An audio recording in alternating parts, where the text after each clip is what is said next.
Xitoylik investorlarning O'zbekistonga kelishini ko'pchilik tanqid qilyapti. Yerlarimizni sotib olyapti, o'zini tilini kirityapti, madaniyatimizni siqib chiqarishga harakat qilyapti deb tanqid qilyapti.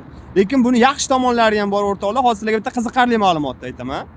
Men o'zim Dubayda ko'chmas mulk bo'yicha mutaxassisman va Birlashgan Arab Amirliklarida uy sotib olayotgan millatlar orasida mahalliy aholi, ya'ni fuqarolar bor yo'g'i 10-o'rinda turadi.